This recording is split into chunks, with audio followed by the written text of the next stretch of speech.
అయితే ఈ మధ్య సోషల్ మీడియాలో మనకు హిందూ సాంప్రదాయానికి సంబంధించిన వరలక్ష్మి వ్రతం ఏదైతే ఉందో, హ్మ్. ఆ ప్రముఖ యూట్యూబర్, ప్రముఖ ఇన్‌స్టాగ్రామ్ ఇన్‌ఫ్లుయెన్సర్ కావచ్చు, సినీ నటిలో తనకున్నటువంటి స్థానానికి సంబంధించినటువంటి సిరి హనుమంతు ఈ మధ్య సోషల్ మీడియాలో బాగా వైరల్ అవుతా ఉంది మేడం. దాదాపు నిజంగా వరలక్ష్మి వ్రతాన్ని నమ్మించే వారిలో మీరు కూడా ఉన్నారు కాబట్టి, అటువంటి అభాగ్యమైనటువంటి పనులు చేయకూడదు. మా యొక్క మనోభావాలు దెబ్బతీసేలా ఈ యొక్క పనులు, అక్కడ ఉన్నటువంటి కార్యకలాపాలు, మన మన సంబంధం లేని వ్యక్తులు అంటే మన భావానికి గావచ్చు, మనకు అండర్‌స్టాండ్‌కి, మన రిలీజియన్‌కి సంబంధం లేనటువంటి వ్యక్తులను తీసుకొచ్చి అలా చేయడం అనేది చానా పెద్ద కాంట్రోవర్సీ అయింది. అవును. దీని మీద గూడా మీరు స్పందించారనుకుంటా. అవును. ఒక్కసారి మా హిట్ టీవీ ప్రేక్షకులకు ఒక్కసారి మీ మాటల్లో. అవును. నేను 'బిగ్ బాస్‌లో' చూసినప్పుడు జనరల్‌గా వాళ్ళ సెలబ్రిటీసు, వాళ్ళ పెర్ఫార్మన్సెస్ అవి చూద్దాము అని మనం చూస్తాం. అవును. ఎక్కువ ఏం చూడలేదు. కొన్ని 5, 6 ఎపిసోడ్స్ అట్లా చూస్తా నేను. హ్మ్. అయితే దాంట్లో సరే బావుంది, చక్కగా మాట్లాడుతుంది, ఆట అంతా బాగా చేసి ఇలాగే అనుకుంటాం కదా! ఓకే. సడెన్‌గా ఒకరోజు ఎంట్రీ ముస్లిం అబ్బాయి. ఓకే. హ్మ్. హ్మ్. బాగున్నాడు. చాలా అందంగా ఉన్నాడు. హ్మ్. సడెన్‌గా ఎంట్రీ వచ్చాడనమాట. హ్మ్. అంటే వాళ్ళ పేరెంట్స్‌ని మధ్యలో గెస్ట్‌లుగా పిలుస్తారు గదా! అలా ఓకే. వచ్చినప్పుడు వచ్చాడు. హ్మ్. ఓహ్! ఇద్దరు హగ్ చేసుకున్నారు. ఇన్ని రోజుల నుంచి దూరంగా ఉన్నాం అది ఇది అని అన్నప్పుడు ఏం మాట్లాడుకున్నారంటే 11 ఇయర్స్ అయితుంది గదా! మరి పెళ్ళెప్పుడు చేసుకుందాం అని అడిగింది. ఓకే. అరే వాహ్! హ్మ్. 11 ఇయర్స్ నుంచి వీళ్ళు రిలేషన్‌లో ఉన్నారా అనుకున్నా. మళ్ళీ డైలాగు బాబు ఓకే. వాడి కోసమైనా మనం పెళ్లి చేసుకో అంటే బాబు ముందే పుట్టాడా అనుకున్నా నేను. ఓకే. నాకు అంతవరకే తెలుసు వీళ్ళ గురించి. ఓకే. తర్వాత సడెన్‌గా 'బిగ్ బాస్' అయిపోయింది. అంతా అయిపోయిన తర్వాత 'జబర్దస్త్‌కో' ఏదో ప్రోగ్రామ్‌కి ఎంట్రీ ఇచ్చింది. అవును. అసలు ఆమె డ్రెస్ చూస్తే నేను వండర్ అయ్యాను. ఓహ్! అసలు అవేం బట్టలు! ఇప్పుడు నువ్వు పెళ్లి చేసుకున్నా, అనుకున్నా ఒక అతనితో నువ్వు రిలేషన్‌లో ఉన్నప్పుడు, హ్మ్. నువ్వు ఒక అతనికి ఉన్నట్టే కదా! నీ అవును. పవిత్రతని, నీ స్త్రీత్వాన్ని నువ్వు జాగ్రత్తగా కాపాడుకోవాలి. అవును. కానీ ఎంత గ్లామర్ ప్రపంచం, గ్లామర్ ఫీల్డ్ అయినా కూడా అది, హ్మ్. అలా ఉండాల్సిన అవసరం ఏముంది? ఓకే. ఆ బట్టలను అలా వేసుకుని. హ్మ్. హ్మ్. నాకు బాధ అనిపించింది. కోపం కంటే బాధ అనిపించింది. ఆడపిల్లలు ఇలా ఎందుకు అవుతున్నారు? 11 సంవత్సరాల నుంచి ఒక రిలేషన్‌లో ఉండి, హ్మ్. హ్మ్. బయటకొచ్చి పెళ్లి చేసుకుందామని అనుకున్న తర్వాత, అవును. మళ్ళీ నువ్వు జబర్దస్త్‌లోకి ఆ డ్రెస్‌తో ఎందుకు వచ్చావయ్యా అంటే డబ్బు సంపాదించడం. ఓకే. వయసు ఉన్నంత వరకు, గ్లామర్ ఉన్నంత వరకు డబ్బు సంపాదించుకోవాలి. అంటే డబ్బు డబ్బు ప్రధానం. డబ్బు కావాల్సిందే ఆ జీవితానికి కాదనటం లేదు. అవును. దానికోసము నీవు పెళ్లి చేసుకోకుండానే పెళ్లిలో ఉన్నావు. అంటే నీకు ఆ అవసరాలు తీరాలి. ఓకే. బిడ్డని కంటే నీ గ్లామర్ తగ్గిపోతుంది. వచ్చే డబ్బు రాదని చెప్పి ఒక బాబుని అడాప్ట్ అలా. చేసుకున్నది విన్నాను. అవును. 2 అన్‌నాచురలే కదా! అతను నీ భర్తగాడు. ఆ బిడ్డ నీ బిడ్డగాడు. ఓకే. అంటే నువ్వు ఎందులో ఉన్నావు? హ్మ్. ఆత్మవంచన. ఓకే. ఆత్మవంచనలో ఉన్నావు. ఓకే. నిన్ను నువ్వు మోసం చేసుకుంటున్నావు. నిన్ను నువ్వు మభ్యపెట్టుకుంటున్నావు. నా లైఫ్ చాలా బాగుంది అని. ఓకే. ఓకే. అది పర్సనల్. హ్మ్. నేనేం అనదలుచుకోలేదు. నీలా. కానీ ప్రజలు ఏమనుకుంటారు? సమాజం అంటే ఇదే. సమాజంతో నాకు సంబంధం ఏంది? I don't care. హ్మ్. ఓకే. Go ahead. హ్మ్. నేనేమనను. మళ్ళీ ఇటొస్తే హ్మ్. ఒక నువ్వు హిందువువి. అవును. నీకు ఒక ఆడపిల్లవి. నీకు పూజలు పునస్కారాలు చేసుకోవాలంటే నీకు మీరన్నారు ఒక వయసొచ్చాక. అవును. ఆ వయసొచ్చింది నీకిప్పుడు. ఓకే. ఆ వయసు నీకొచ్చింది కాబట్టి పూజలు పునస్కారాలు చేసుకోవాలని నీకు అనిపిస్తుంది. హ్మ్. అనిపించినప్పుడు చక్కగా ఎవరితో అయితే ఉంటున్నావో అతనితో పెళ్లి చేసుకో. హ్మ్. చక్కగా పవిత్రంగా నువ్వు ఒక సంసార స్త్రీలాగా, ఒక సౌభాగ్యవంతురాల్లాగా పూజ చేసుకో. అవును. లేదు. అసలు ఈ పూజ ఎవరు చేసుకోవాలి? హ్మ్. మరి పార్వతీదేవి ఒకరోజు అడిగిందట శివుడిని. ఓకే. స్వామి హ్మ్. స్త్రీలు హ్మ్. తన సౌభాగ్యానికి సంబంధించింది సౌభాగ్య వ్రతాన్ని హ్మ్. చేసుకోవాలంటే ఎలా చేసుకోవాలి? ఒక ఒక వ్రతాన్ని చెప్పండి అని అడిగితే హ్మ్. శివుడు పార్వతి నువ్వు అడిగావు కాబట్టి హ్మ్. స్త్రీలందరూ ఆచరించతగ్గ ఒక సౌభాగ్య వ్రతం అనే ఒక వ్రతం గురించి చెప్తాను విను అని చెప్పి చెప్తాడు. ఓకే. తర్వాత చెప్పినప్పుడు అది సౌభాగ్యవతి అంటే ఏంటి? పెళ్ళైన స్త్రీ. ఓకే. సౌభాగ్యం అంటే ఏంటి? పసుపు, కుంకుమ, గాజులు, మట్టెలు, మంగళసూత్రాలు, హ్మ్. ఇవన్నీ పువ్వులు నుదుటిన ఇవన్నీ. కుంకుమ. అంటే పుట్టిన దగ్గర నుంచి లేవా అంటే ఉన్నాయి. ఉన్నాయి. హ్మ్. కానీ మన ఆచారాలు ఎలా పెట్టారంటే భర్తతోటే ఆ కళ. భర్త ఉన్నంత వరకు ఇవన్నీ ధరించాలి.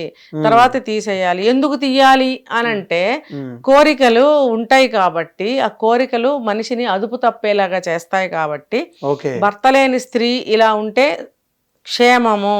ఓకే. ఆమె మీద ఎవరు కన్ను వేయరు అవును. అన్న దానికి కోసం మాత్రమే అవన్నీ తీయాలి అని చెప్పారు. ఓకే. అది పెట్టుకోకూడదు అనేం కాదు. అయినా పెట్టినా కూడా ఇప్పుడు ఎవరు పాటించట్లేదు కదా, పుట్టిన దగ్గర నుంచి పెట్టుకుంటున్నాం, పెట్టుకోవచ్చు, పెట్టుకోవాలి. ఓకే, దానికి ఎవరం ఏమనము. మంగళసూత్రాలు తాళి భర్తతో వచ్చినాయి కాబట్టి భర్త లేనప్పుడు తీసేస్తారు. ఇవన్నీ ఉన్నప్పుడే సౌభాగ్యవతి, పుణ్యస్త్రీ, ముత్తైదువా అని అంటారు. మరి పెళ్లిగానే వాళ్ళు అంటారా? కారు. అంటే నీకు ఈమెకు పెళ్ళి అయిందా? కాలేదు. నువ్వు జబర్దస్త్లో గుడ్డలు లేకుండా ఇంతంత గుడ్డలు వేసుకుని ఒళ్ళంతా కనిపించే గుడ్డలు వేసుకుని నువ్వు యాంకరింగ్ చేసినప్పుడు చేసి మరి ఒక అతనితో 11 సంవత్సరాల నుంచి నువ్వు ఉంటున్నావు. ఈ మన దేశ ఆచారాలు సంప్రదాయం కాదు, సంస్కృతి కాదు. ఏవేవో ఎక్కడెక్కడి నుంచి మన ఇప్పుడు ప్రస్తుతం జరిగే అన్ని కూడా ఇంపోర్ట్ చేసుకున్నవే. మన ఒరిజినాలిటీని పోగొట్టేస్తున్నారు. ఇవన్నీ మన ఆచార సంప్రదాయాలు కావు కదా. అలాంటి బట్టలు వేసుకోవడం, అలాంటి సంబంధాల్లో ఉండడము. పిల్లలు ఎన్నో సంవత్సరాల వరకు పుట్టకపోతే దత్తత తీసుకుంటారు. మరి నువ్వు పెళ్లి చేసుకోకుండా ఇన్ని సంవత్సరాల నుంచి అతనితో ఉండి పిల్లలు పుట్టే వయసే కదా, కనొచ్చు కదా పోనీ, మళ్ళీ వేరే పిల్లని తీసుకొచ్చి పెంచుకోవటం అంటే నీ కెరీర్కి అడ్డం వస్తుందని పెళ్లి చేసుకోవాలా, నీ కెరీర్కి అడ్డం అవుతుందని బిడ్డను కల్లా. రెండు నువ్వు అద్దెకి తెచ్చుకున్నవే. అద్దెకి తెచ్చుకున్న విషయాలు పక్కన పెట్టుకుని నువ్వు సౌభాగ్యవతి వ్రతం ఎలా చేస్తావు అసలు? పెళ్లిగాని పిల్లలు తల్లి పక్కన కూర్చుని ఏ పూజ అయినా చేస్తారు, అది దానికి తప్పు పట్టలేం. కానీ నువ్వు ఏ కోవకు వస్తావు? కన్యా అంటారు. కన్యాత్వాన్ని పోగొట్టుకున్న వాళ్ళు కన్యల కిందకి రారు. మరి ఆమె కన్య కాదు కదా, పెళ్లిగానమ్మాయే కానీ కన్య కాదు కదా. కన్య కానప్పుడు నువ్వు సౌభాగ్యవతి కిందకి వస్తావా, కన్య కిందకి వస్తావా? ఇప్పుడు నువ్వు రెండూ కాదు, నువ్వు అసలు చెయ్యకూడదు ఆ వ్రతం. కావాలంటే దండం పెట్టుకో, పక్కనుండి పెట్టుకో, ప్రియుడితో పక్కన పెట్టుకుని పూజ చేసావు. నీకు కావాల్సిన ఎవరెవరినో ముస్లింస్ ని వాళ్ళని వెళ్ళి పూజకు పిలిచావు, అక్కడ కూడా నువ్వు నిండుగా బట్టలు వేసుకోలేకపోయావు. భగవంతుడికి పూజ చేసేటప్పుడు మనము శుచిగా శుభ్రంగా స్నానం చేసి మంచి నీటైన గుడ్డలు కట్టుకుని తాంబూల చర్వణం చేసి పూజ చేయాలి. అంటే మనం తాంబూలం తిని అలా తల్లిదండ్రుల పక్క నుండి పూజ చేసుకోవచ్చు, తప్పులేదు. తల్లి చేస్తుంటే చూడొచ్చు, ఎవరు చేసినా చూడొచ్చు. ఇలా సౌభాగ్య వ్రతం అనేది స్త్రీలు ఒంటరిగా కూర్చొని చేస్తారు. శివుడు చెప్పింది కూడా అదే, స్త్రీలందరూ కలిసి, స్త్రీలు అని స్పెసిఫిక్ గా చెప్పారు అందులో.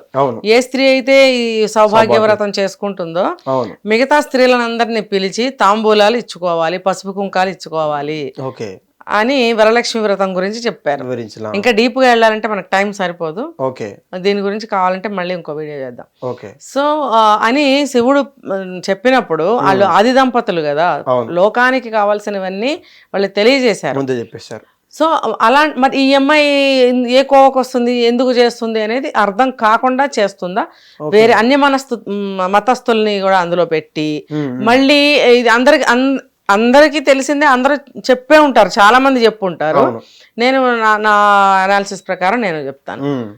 ఇప్పుడు పసుపు కూరల్లో వేసుకుంటారు, దెబ్బ తగిలితే పెట్టుకుంటారు కాబట్టి పసుపు యాక్సెప్టెడ్ అన్య మతస్థులకి, యాంటీబయాటిక్ అని వాళ్ళు అంటారో వీళ్ళు అనుకుంటారో నాకు తెలీదు. పసుపు ఇస్తారు వాళ్ళకి, కుంకుమ మాత్రం వాళ్ళు రిజెక్ట్ చేస్తారు, వీళ్ళు ఇవ్వరు. ఇంకా మిగతా వాళ్ళు పువ్వులు పెట్టుకుంటారు. మరి నువ్వు బొట్టు పెట్టుకోనప్పుడు సౌభాగ్యం అంటేనే బొట్టు. ఇప్పుడు చిన్నప్పటి నుంచి బొట్టు పెట్టుకున్నప్పటికీ పెళ్లిలో భర్త మరొకసారి కుంకుమ పెడతాడు. ఏ స్టేట్ లోనైనా సరే కుంకుమ అనేది భర్తతో పెట్టిస్తాడు, పంతులు గారు పెట్టిస్తారు పెళ్లిలో. బొట్టు పెట్టిన ఆయన అంటే తాళి కట్టిన తర్వాత ఇక్కడ 3 ముళ్ళ మీద పసుపు కుంకాలు వేయించి ఏదో మంత్రం చెప్తారు, తర్వాత ఇక్కడ నుదుటను కూడా పెట్టిస్తారు. అంటే భర్తతో కుంకుమ భర్తతో కూడా వచ్చింది అని మనకు చెప్తారు కదా. చిన్నప్పుడంతా వేరే వేరే బొట్లు పెట్టుకున్నా పెళ్ళైన ఏ స్త్రీ అయినా సరే కుంకుమ బొట్టు ఖచ్చితంగా పెట్టుకోవాలి. కొన్ని స్పెషల్ సందర్భాల్లో కొన్ని ప్లేసులకు వెళ్ళేటప్పుడు పెట్టుకోకపోయినా ఇంట్లో కంపల్సరీ ఫస్ట్ స్నానం చేయగానే ఇంత కుంకుమ పెట్టుకుంటాం ఎవరైనా పెళ్ళైన ఆడవాళ్ళం. అది ఎందుకు, పెళ్ళయిందని తెలియటానికి భర్త పెట్టాడు కాబట్టి. అర్థమైందా? తర్వాత ఇవన్నీ వీళ్ళకి తెలుసా అసలు?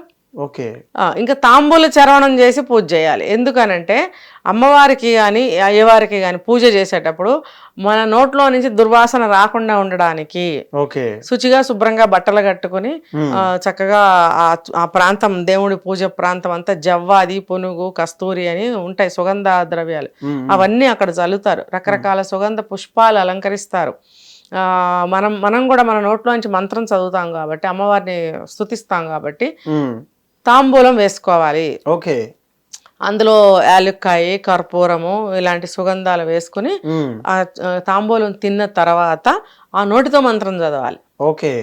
ఆ సువాసన వెళ్ళాలి అమ్మవారికి. మరి మీరేంటి చేతులు లేని జాకెట్లు వేసుకుంటే ఏం వాసన వస్తుంది అక్కడ అమ్మవారికి? ఓకే. నేను ఇవి పబ్లిక్ గా చెప్తున్నాను, సిగ్గు పడతారో నన్ను తిడతారో, నేను తిట్టే అన్ని మాటలు నేనేం అనటం లేదు, మీరే సిగ్గుపడండి. చేతులు లేని జాకెట్లు వేసుకుంటే ఏమవుతుంది అక్కడ? ఏమొస్తుంది అక్కడ? నీ షోకు దేవుడికి చూపించుకుంటున్నావా? స్టేజ్ల మీద చూపించుకుంటున్నావు, ఒక డబ్బుల కోసం డబ్బులు సంపాదిస్తున్నావు, స్టేజ్ మీద చూపించుకుంటున్నావు, నువ్వు ఎట్లానో చేసుకుంటున్నావు, చేసుకో. దేవుడి దగ్గర కూడా ఎందుకు? అసలు నువ్వు అది చెయ్యకూడదు. మరి ఓన్లీ స్త్రీలే చేసుకోవాలన్న పూజని ఆ ప్రియుడు ఎవరైతే ఉన్నాడో ముస్లింని కూర్చోబెట్టుకుని చేస్తున్నావు. ఇదేంటి? ఈ ఆచార సాంప్రదాయాల్ని భ్రష్టు పట్టిస్తున్నారా, మంట కలుపుతున్నారా, మార్చేస్తున్నారా? పూర్తిగా వ్యతిరేకం. ఈ మూడు కూడా నిషిద్ధం. ఈ మూడు కూడా చెయ్యకండి. ఎవరికి హక్కు లేదు, ఎవరికి హక్కు లేదు, మార్చే హక్కు లేదు, భ్రష్టు పట్టించే హక్కు లేదు, ఏ విధమైనటువంటి హక్కు ఎవరికి లేదు. ఉన్న ఆచారాలని ఉన్నట్టుగా పాటించితేనే పాటించాలి, లేకపోతే చెయ్యకండి. అలాంటి జాకెట్లు వేసుకుని మరి అలాంటి స్త్రీలను పిలిచి అది నీకు ఆ పూజ చేస్తే ఫలితం ఉంటుందా? నీకు ఉంటుందా? అసలు నువ్వు ఎందుకు చేస్తున్నావో తెలుస్తుందా? ఈ పూజలకు సంబంధించిన కథలు అనేకం ఉన్నాయి, అవన్నీ చెప్పుకుంటే మనకు టైం సరిపోదు. ముఖ్యంగా పూజ ఎందుకు చేస్తున్నాము, ఎలా చేయాలి, ఎవరు చేయాలి, ఫలితం ఏంటి, ఆ ఫలితం ఆశించి చేస్తున్నామా, లేకపోతే మనకు గొప్ప అందరికి చూపించుకోవడానికి చేస్తున్నామా? కెమెరాలతో షూట్ చేయించడం ఏంటి? నేను పూజ చేసుకున్నాను, మరి నేనేమన్నా షూటింగ్ తీసుకున్నానా? ఏం లేదు కదా. మరి షూటింగ్ ఎందుకు తీసుకున్నావు నువ్వు? ఏకేకలు పక్కపక్కలు నవ్వు. ఓకే, ఆ స్త్రీలు నవ్వుతూ ఉండాలి. స్త్రీల నవ్వులు, కాళ్ళ పట్టీల గల్లు గల్లు అనే సౌండ్లు, చేతులకు ఉన్న గాజుల చప్పుళ్ళు ఉండాలి. పువ్వు తల్లో పెట్టుకున్న పువ్వుల వాసనలో ఇలా ఉండాలి ఆ వాతావరణం అంతా. కానీ నువ్వు ఎలా కలుషితం చేస్తున్నావు అక్కడ? నువ్వు అన్య మతస్థులకి నువ్వు అవన్నీ ఇచ్చి కాళ్ళకి దండాలు పెట్టి అదే నువ్వు చేయాల్సిందే.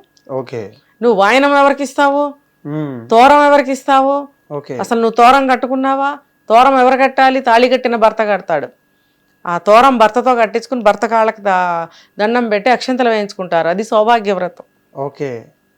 దానికి కట్టుబడి భర్త కూడా వ్యవపాలన చేయకుండా ఎక్కడికి పడితే అక్కడికి వెళ్లకుండా తన ప్రాణాలను రక్షించుకుంటూ కుటుంబాన్ని రక్షిస్తూ ఉంటాడు భర్త అనేవాడు. సౌభాగ్యానికి సంబంధించి అంటే సౌభాగ్యం చల్లగా బాగుండాలి, వర్ధిల్లాలంటే భర్త బాగుండాలి. భర్త బాగుండాలంటే అతను కూడా కొన్ని కట్టుబడి ఉండాలి. ఎక్కడికి పడితే అక్కడికి వెళ్తాను, యాక్సిడెంట్లు చేస్తాను, కాలు పోగొట్టుకుంటాను, చేయి పోగొట్టుకుంటాను అంటే నీ భార్య బిడ్డలను ఎవరు చూస్తారు? కాబట్టి అలా ఏమీ జరగకుండా నా సౌభాగ్యం బాగుండాలి, నా ఇల్లు వాకిలు బాగుండాలని స్త్రీలు చేస్తారు.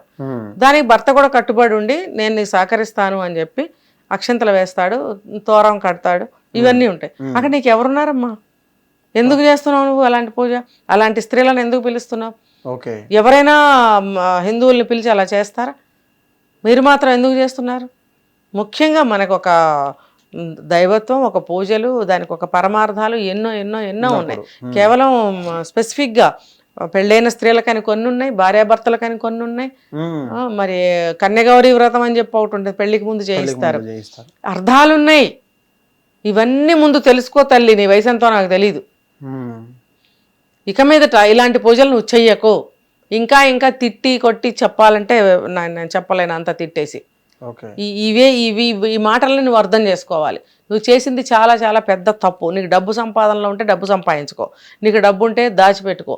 అంతేగాని ఈ రకమైన పనులు చేసి నువ్వు వీడియోలు తీసి నీ వ్యూస్ కోసమో దానివల్ల వచ్చే డబ్బు కోసమో పబ్లిసిటీ ఇచ్చుకుని మతాన్ని కానీ, ఒక హిందుత్వాన్ని కానీ, ఒక అస్తిత్వాన్ని కానీ మంట కలపద్దు.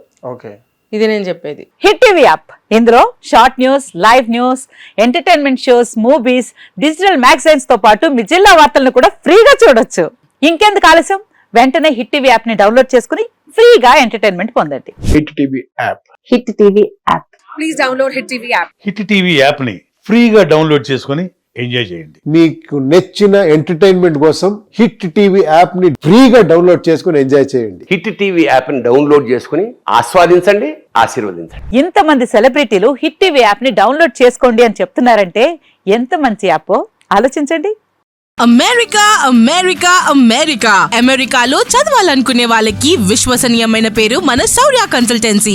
UK లో 1 year masters. UK లో 1 year masters. 2 years work permit up to 5 years visa. Contact Saurya Consultancy. Contact 89851 89851.